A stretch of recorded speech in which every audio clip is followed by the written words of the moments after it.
it was one of the worst things I've seen in life.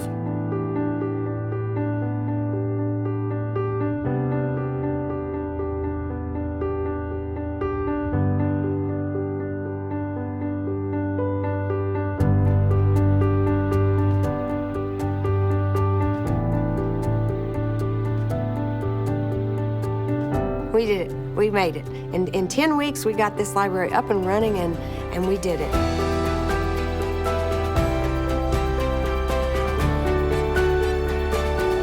Seeing King Middle School students back in their building, it took us a while, but guess what? We're back in business.